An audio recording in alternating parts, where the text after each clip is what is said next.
ఏపీలో కీలక జిల్లాల్లో ఒకటైన కర్నూలు జిల్లాలో అధికార టీడీపీలో రాజకీయం సెగలు రేపుతుంది.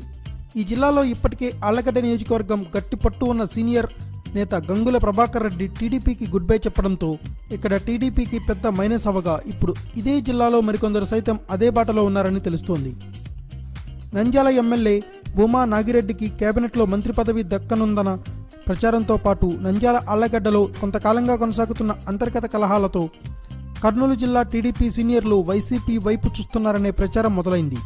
ఇదే క్రమంలో ఆళ్లగడ్డ నియోజకవర్గంలో గత ఎన్నికల్లో టీడీపీ తరపున పోటీ చేసిన గంగుల ప్రభాకర్ రెడ్డి ఇప్పటికే వైసీపీలోకి వెళ్లిపోగా భూమా ప్రత్యర్థి వర్గాలైన శిల్పా బ్రదర్స్ కూడా టీడీపీకి గుడ్ బై చెప్పి జగన్ గూటికి చేరిపోతారన్న టాక్ వచ్చేసింది.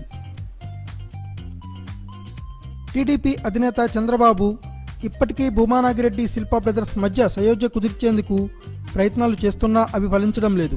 ఈ క్రమంలోనే భూమాతో అస్సలు అంటిముట్టనట్లు వ్యవహరిస్తున్న శిల్పా సోదరులు కూడా టీడీపీకి గుడ్ బై చెప్పి వైసీపీలో వెళ్లేందుకు సిద్ధమవుతున్నారని తెలుస్తోంది. డోని ఎమ్మెల్యే బుగ్గన రాజేంద్రనాథ్ రెడ్డి మధ్యవర్తిత్వం చేసి శిల్పా బ్రదర్స్ను వైసీపీలోకి చేర్చేందుకు పావులు కదుపుతున్నట్లు తెలుస్తోంది. ఇక ఆళ్లగడ్డ టీడీపీ నేత ఇరిగెల రాంపుల్లారెడ్డి కూడా పక్క పార్టీ వైపే చూస్తున్నారట. ఈ నేపథ్యంలో టీడీపీలో నెలకొన్న తాజా పరిస్థితులను చక్కదిద్దేందుకు అధిష్టానం ప్రత్యేక దృష్టి పెట్టినట్లు తెలుస్తోంది. Thanks for watching. Please subscribe our channel.